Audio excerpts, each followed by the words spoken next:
Snake, le serpent, c'est le surnom d'une légende du football, Youri Djorkaeff, qui publie ses souvenirs. C'est un événement, Youri Djorkaeff est avec nous.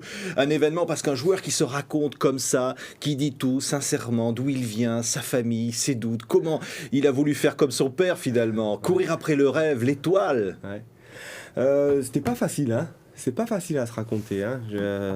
Et je trouvais que de l'écrire, ça me permettrait d'aller plus en profondeur. Et quand j'ai commencé l'histoire et quand on m'a proposé un livre, j'ai dit si un jour je fais un livre, je voudrais que ce soit de A à Z comme je l'ai vécu.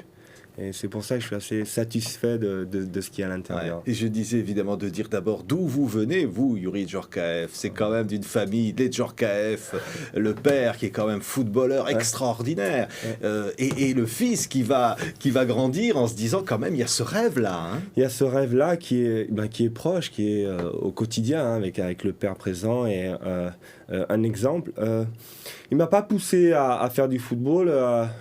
J'ai essayé de chercher ma voie et je l'ai trouvée.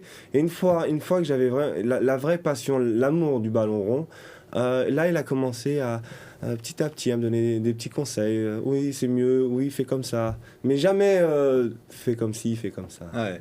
On va revoir des images parmi d'une carrière aussi extraordinaire, parce qu'évidemment, champion d'Europe, meilleur buteur autant que Zidane. Hein. On a vécu ensemble pendant on a fait une belle aventure. Hein. C'est une aventure de 4 ans à peu près. Et ils me connaissent vraiment bien. Parfaitement. Et j'ai été très touché de tous ces témoignages et ça m'a très ému. Ouais. C'était aussi l'un des secrets de la réussite en 98. Ouais. C'était le ciment. Dans ce livre, vous dites, on n'a pratiquement pas forcément compris ce qui se passait, mais même quand on a parlé de cette nouvelle génération des libérateurs, hein, le mot est employé dans le reportage. Ouais. On a pris plein la figure, hein, parce que pendant la Coupe du Monde, on était cloîtrés à Clairefontaine, notre résidence, et d'un coup, quand on est sorti, donc le 13 juillet, on a pris, c'est bien, c'est agréable, et je trouve que ça fait plaisir de voir des jeunes manifester avec de la joie. De la joie. Faudrait en voir plus souvent des manifestations comme ça. Ouais. Vous qui vous dites vraiment, avec toutes les origines dont on va reparler, vous dites que vous êtes profondément français. Hein, oui. Et d'avoir senti que vous étiez ce ciment qui a uni la France à un moment donné dans un instant de bonheur. Mais ça prouve qu'on peut arriver.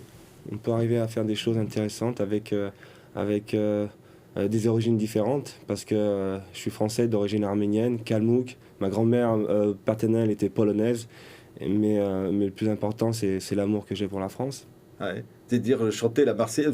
Vous étiez allé sur le Parc des Princes, tout petit, habillé en Zorro. Hein, vous racontez que j'étais avant.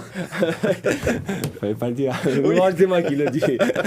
Oui. C'est vrai que je me prenais plus pour Zorro, mais j'avais un petit ventre à l'époque et on m'appelait Sergent Garcia. J'avais pas le meilleur rôle, on va dire. Des moments émouvants, et puis surtout, mais quel joueur, Youri Djorkaeff, quel bonheur vous nous avez donné. Regardez cette finale face au Brésil, la France en 98. On va revoir comme ça, regardez, commenter évidemment cette arrivée sur le terrain. Là, vous êtes évidemment pris aux tripes. Hein. On va vous voir, là, regardez à l'image. Vous savez quoi, j'ai l'impression, ce moment-là, qu'on touchait pas le sol, qu'on volait. C'est un sentiment de force qu'on a eu en rentrant sur le terrain qui était incroyable. Alors premier but, le premier but de Zizou. Et surtout le deuxième maintenant, vous allez voir, c'est vous qui tirez. Ouais, je tire le corner, normalement je dois pas tirer le corner, c'est Zidane qui doit tirer le corner, mais comme il venait de marquer de la tête, je me suis dit laisse-moi, toi t'es bien, reste au centre. Oui c'est vrai, mais alors c'est incroyable parce que vous étiez en forme, tu vas le tirer, évidemment il y aura le but de Laurent Blanc après, de Manu, voilà, petit. Et alors évidemment vous êtes à ce moment-là, l'histoire est dans vos pieds, quoi. L'histoire est dans nos pieds, dans nos têtes aussi, parce que un match n'est jamais fini, donc à 2-0 à la mi-temps, fallait tenir le match, et Aimé Jacquet à la mi-temps il a dit il faut pas s'enflammer, il reste encore 45 minutes. Le but de Manu nous a fait du bien aussi. Ouais. C'est 1-2 et 3-0, hein, évidemment, forcément, c'était ça. Hein. Ça allait bien pour l'air de la chanson, il fallait un troisième. Alors évidemment, après il y aura l'Europe, hein, le parcours européen de cette génération extraordinaire dans laquelle il y a eu cette cohésion. Je disais, autant de buts marqués en sélection que Zizou, tous les deux, et vous êtes très liés d'ailleurs tous les deux. Hein. Ouais, mais comme avec tous les joueurs de ma génération, on va dire, hein, tous ceux, on sort un peu de la désillusion de 93, l'équipe de France n'a pas été au mondial aux États-Unis, et à partir de là, Aimé Jacquet construit un nouveau groupe, et les Desailly, les Deschamps, les Blancs, les Zidane, les Lama aussi, Bernard Lama. Donc, quelque part, on vient de loin et on a grandi ensemble. Ouais. On a grandi sportivement ensemble. Ouais. Donc, c'est sûr qu'on est bien. Ouais. On est bien. Alors, évidemment, vous ne cachez pas dans ce livre les coups bas parfois dans le milieu du football. C'est pas toujours facile à vivre. Vous parlez de l'Allemagne, vous parlez des moments difficiles et parfois des critiques, des doutes. On dit vous jouez trop perso à certains moments, mais vous dites je vais continuer. Quand même, il y en a qui vous disent tu as raison, continue, Youri. Hein, c'est ça ton identité. Il faut se servir de ses doutes pour avancer. Moi quand je doutais, j'essayais toujours de trouver une parade pour pas laisser le doute s'installer. C'est ce qui m'a donné confiance. C'est un peu différent, mais je trouvais que c'était ma force. Ouais. La confiance en soi. C'est les autres qui vous donnent la confiance, hein.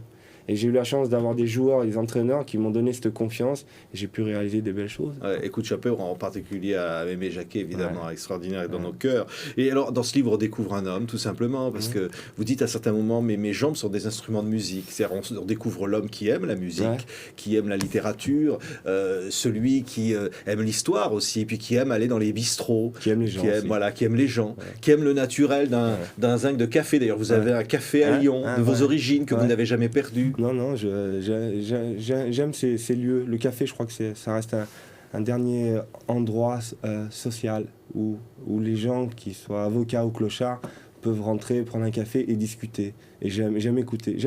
Ouais. C'est très intéressant. Les gens donnent moins de temps, écoutent moins les gens.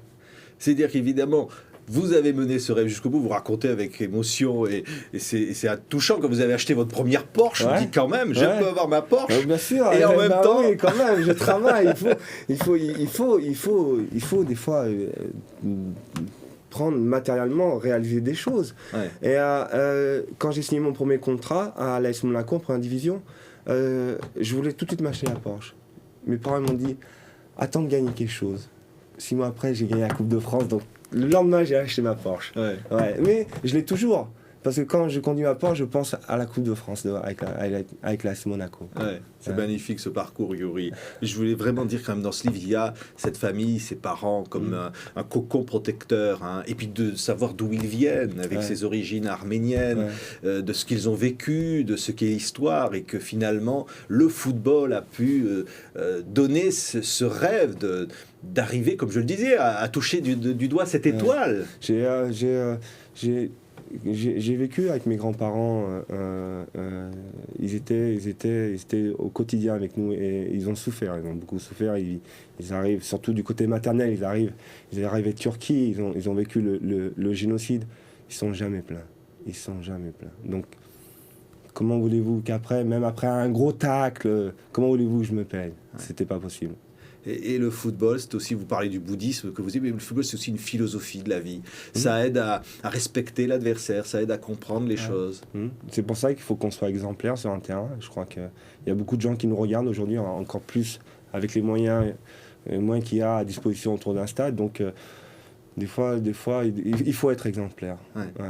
Et aller jusqu'au bout. Ne pas raccrocher les crampons. Vous êtes aujourd'hui à New York. C'est le rêve du gosse, d'ailleurs, encore New York. Vous courez après vos rêves d'enfant. Vous vivez à New York avec un club. On ne raccroche jamais. Ça reste toujours. Mais comme je suis toujours un enfant, je fais toujours des rêves d'enfant. Donc il y aura sûrement un jour une autre étape. Mais c'est vrai qu'à New York, je vis pleinement ma vie. Je me sens assez bien. L'enfant qui avait mis la cape de Zorro se dit je suis pas mécontent quand même. Non, je suis pas mécontent. Vous savez quoi, ma grande satisfaction, c'est que j'ai pas de regrets. Et tout ce que j'ai fait, je l'ai fait avec cœur et avec force. Et même si j'ai perdu des matchs importants, je sais que ce jour-là, j'ai fait le maximum. Snake, le serpent, sa façon de jouer comme ça qu'on vous a surnommé. Il y en a qui ne savaient pas trop d'ailleurs le prononcer. Tout ça est dans ce livre, c'est bourré d'anecdotes, c'est passionnant, une merveilleuse histoire racontée avec la collaboration d'Arnaud Ramsey. Merci Youri Djorkaeff d'avoir été notre invité et de nous faire rêver autant que ça. Merci beaucoup.